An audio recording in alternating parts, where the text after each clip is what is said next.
Hi friends, welcome back to my channel. ഇന്ന് നമ്മൾ സംസാരിക്കാൻ പോകുന്നത് രേണുസുതിയെ കുറിച്ചിട്ടാണ് കേട്ടോ. രേണുസുതി വീണ്ടും ദുബായിലേക്ക് പോവുകയാണ്. അപ്പോൾ രേണുസുതിയുടെ കുറെ ചൊറിയൻ സ്വഭാവങ്ങൾ എടുത്തു കാണിച്ചുകൊണ്ടിരിക്കുകയാണ്. അങ്ങോട്ട് പോകുമ്പോഴും ഈ ചൊറിച്ചിൽ തന്നെ. രേണുസുതിക്ക് എന്താണെന്ന് അറിയില്ല, ഈ ചൊറിയൻ സ്വഭാവം തന്നെ. സ്വന്തമായി അധ്വാനിച്ച് ജീവിക്കണേ ജീവിക്കട്ടെ, എന്തിനാണ് മറ്റുള്ളവർ വീണ്ടും വീണ്ടും വീണ്ടും ആ പേരുകൾ എടുത്തിട്ട് ചൊറിഞ്ഞുകൊണ്ടിരിക്കുന്നത്? അവർക്കത് വീണ്ടും അപമാനം ഉണ്ടാക്കുകയല്ലേ. അവർ തന്ന സാധനങ്ങളെ കുറ്റം പറഞ്ഞുകൊണ്ടാണ് വീണ്ടും വീണ്ടും ചൊറിയുന്നത്. നമുക്ക് എന്താണെന്ന് നോക്കാം കേട്ടോ. അതിന് മുന്നേ ചാനൽ ഒന്ന് എല്ലാവരും സബ്സ്ക്രൈബ് ചെയ്യുക, ഷെയർ ചെയ്യുക, ലൈക്ക് ചെയ്യുക, ബെൽ ബട്ടൺ കൂടി അമർത്തിക്കോളൂ കേട്ടോ. അപ്പോൾ സുധി വീണ്ടും ദുബായിലേക്ക് പോയിക്കൊണ്ടിരിക്കുമ്പോൾ സുധിച്ചേട്ടൻ കൊണ്ടു നടക്കുന്ന ഒരു ബാഗ് ഉണ്ട്, ഒരു പെട്ടിയുണ്ട്. ആ പെട്ടി കാണിച്ചിട്ട് പറയാണ്, ഇത് സുധിച്ചേട്ടൻ എപ്പോഴും കൊണ്ടുപോകുന്നതാണ്. എത്ര എത്ര കൺട്രീസിൽ പോയ ബാഗാണെന്നോ പെട്ടിയാണെന്നോ ഇത് എന്നൊക്കെ പറയുന്നുണ്ട്. അതൊക്കെ അവരുടെ കാഷ്വൽ ആയിട്ടുള്ള കാര്യങ്ങൾ കേട്ടോ. അതൊക്കെ നമ്മൾ സന്തോഷിക്കുന്നുണ്ട്, അതൊക്കെ നമ്മൾ കേട്ടുകൊണ്ട് നമ്മൾ സന്തോഷിക്കുന്നുണ്ട്. എന്നിട്ട് പിന്നെ എടുക്കുന്നത് ഒരു ഫ്ലൈറ്റ് ടിക്കറ്റിന്റെ ഒരു പ്രിന്റ് എടുക്കുന്നുണ്ട് പുറത്തേക്ക്. ആ പ്രിന്റ് ബാഗിൽ നിന്ന് പുറത്തെടുക്കുമ്പോൾ ആള് കളിയാക്കിക്കൊണ്ട് പറയാം, ഇത് ആധാരമൊന്നുമല്ല കേട്ടോ, എന്റെ പേരിലൊന്നും ഒന്നുമില്ല, എന്റെ കയ്യിലുള്ളതൊന്നും അല്ല, ഇത് ആധാരമൊന്നുമല്ല, ഇത് ഫ്ലൈറ്റ് ടിക്കറ്റിന്റെ പ്രിന്റ് ആണെന്ന് പറയാണ് കേട്ടോ. അപ്പൊ ആരൊക്കെ ചോദിക്കുന്നുണ്ട്, എന്താണ് ദുബായി പോയി വരുമ്പോ എന്താ കൊണ്ടുവരിക? ആരെങ്കിലും എന്തെങ്കിലുമൊക്കെ തന്നാ അതൊക്കെ കൊണ്ടുവരാം, എന്നല്ലാതെ എന്തേ വേറെ ഒന്നും മേടിക്കാൻ രേണുസുതിക്ക് കാശില്ലേ? ലക്ഷങ്ങൾ കയ്യിലുണ്ടെന്ന് രേണുസുതി തന്നെ പറഞ്ഞിട്ടുണ്ടല്ലോ, പിന്നെ എന്താ കാശില്ലേ? അപ്പൊ ആരെങ്കിലും എന്തെങ്കിലും തരണോ? മറ്റുള്ളവരുടെ ഔദാര്യം നോക്കിക്കൊണ്ടിരിക്കുകയാണ് ഇപ്പോഴും. വീട് കിട്ടിയത് പോരാ, സ്ഥലം കിട്ടിയത് പോരാ, മുടി ശരിയാക്കിയത് പോരാ, അങ്ങനെ ഓരോരോ കാര്യങ്ങൾ, മതിൽ കെട്ടിയത് പോരാ, ഇതൊന്നും പോരാഞ്ഞിട്ട് കുട്ടിക്ക് സ്കൂളിൽ പോകാനുള്ള ബാഗും സാധനങ്ങളും ഒക്കെ മേടിച്ചു കൊടുത്തതും അന്യ ആൾക്കാര്. ഇതൊന്നും പോരാഞ്ഞിട്ട് ഇനി ഗൾഫ് ദുബായിൽ നിന്ന് കിട്ടുന്ന കുറെ സമ്മാനങ്ങൾ കൊണ്ടുവരാൻ വേണ്ടി ഇരിക്കുകയാണ് രേണുസുതി. നല്ല തൊലിക്കട്ടി കേട്ടോ. സ്വന്തമായി അധ്വാനിക്കുന്ന കാശുകൊണ്ട് ഒന്നും മേടിക്കരുത്, അതൊക്കെ പൂത്തു വെച്ചോളൂ കേട്ടോ. ഇനി നെക്സ്റ്റ് അപ്പൊ തന്നെ പറയാണ്, ഫിറോസ് പറയാന്നാണ് കേട്ടോ. ഫിറോസ് ഇക്ക കളിയാക്കിക്കൊണ്ട് അവസാനാണ് ഇക്ക. തന്ന വീട് മൂത്ത മകനും ഇളയ മകനും ഒരേപോലെ അവകാശമുള്ള വീടാണ്. ഞാൻ അവിടെ നിൽക്കുന്നത് താഴെയുള്ള മകനെ നോക്കാൻ വേണ്ടി മാത്രമാണ്.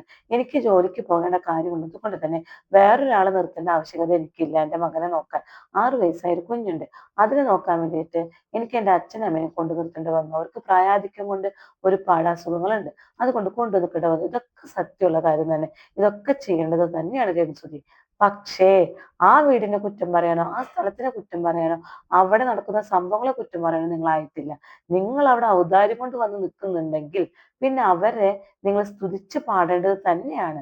കാരണം എന്താണ്, അവരുടെ ഔദാര്യം കൈപ്പറ്റി അവരെ തന്നെ തെറി വിളിക്കുക എന്ന് പറഞ്ഞാൽ അത്ര നല്ല സ്വഭാവമായിട്ട് എനിക്ക് തോന്നുന്നില്ല.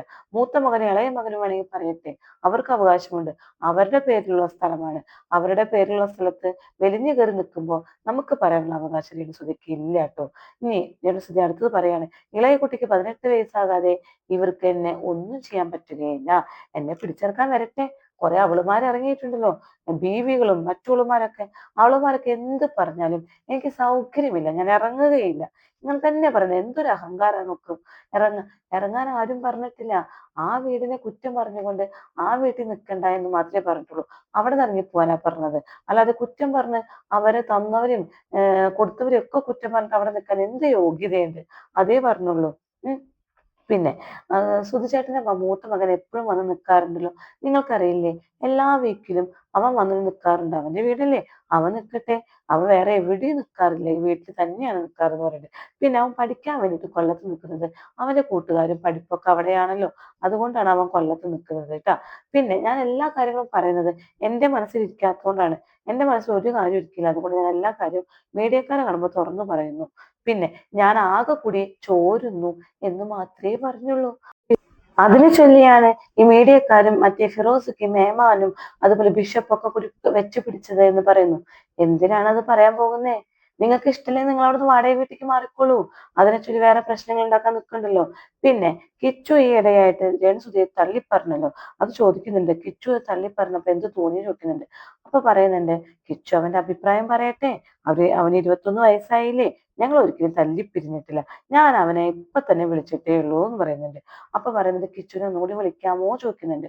ശരി, ഞാൻ വിളിക്കാം എന്ന് പറഞ്ഞുകൊണ്ട് ആള് കോള് ചെയ്യുന്നുണ്ട് കേട്ടോ. ആ കോൾ റെക്കോർഡ് ഞാൻ ഇപ്പൊ വെച്ചുതരാം.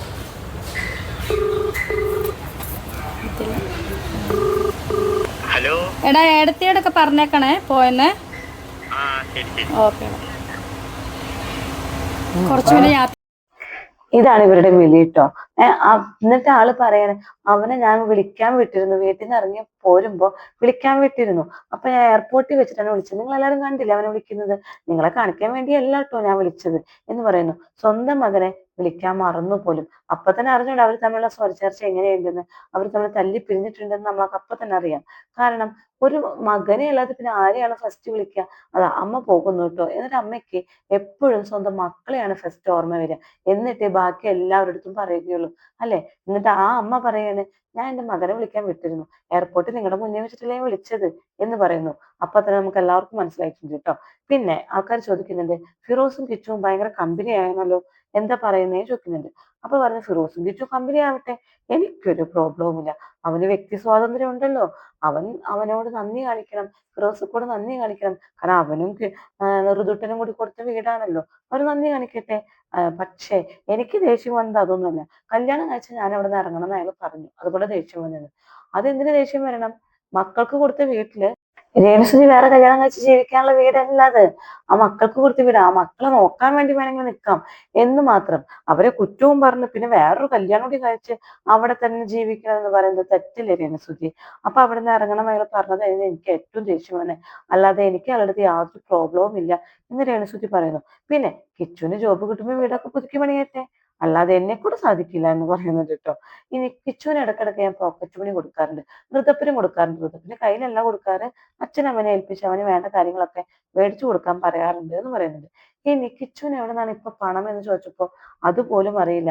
യൂട്യൂബ് ചാനലൊക്കെ ഉണ്ടെന്ന് തോന്നുന്നു, അങ്ങനെയൊക്കെ ആയിട്ട് പോകുന്നു എന്ന് എനിക്ക് തോന്നുന്നു, എനിക്കറിയില്ല എന്നാണ് സ്വന്തം അമ്മ പറയുന്നത് കേട്ടോ. അപ്പൊ തന്നെ എന്തുമാത്രം അവർ തമ്മിൽ ബന്ധമുണ്ട് നോക്കി നോക്കൂ നിങ്ങള്. പിന്നെ ഈ ഏപ്രിൽ മാസം വന്നു കഴിഞ്ഞാൽ ഈ രേണുസുതി ലണ്ടനിലേക്ക് പോകാൻ ഒരുക്കി നിൽക്കുകയാണ്. അപ്പൊ ഈ ലണ്ടൻകാരടുത്ത് എനിക്ക് ചോദിക്കാനുള്ളത്, എന്തിനാണ് ഈ ലണ്ടനിൽ രേണുസുതിയെ കൊണ്ടുവന്ന് നിങ്ങൾക്ക് എന്തിനാണ്? ഇവിടെ തന്നെ എല്ലാവരും കുറ്റവും പറഞ്ഞ് നുനിയും പറഞ്ഞുകൊണ്ടിരിക്കുകയാണ് രേണുസുതി. ഇനി ലണ്ടനിൽ വന്നിട്ടും കുറ്റവും കുറവും നിങ്ങളുടെ എല്ലാവരുടെയും കുറ്റം ഇവിടെ വന്ന് ഞങ്ങൾ ഇത് കേൾക്കേണ്ടി വരും. അതും കൂടി ഉണ്ടായാൽ മാത്രമേ നിങ്ങൾക്ക് സമാധാനാവൂ അല്ലെ? Okay, thank you.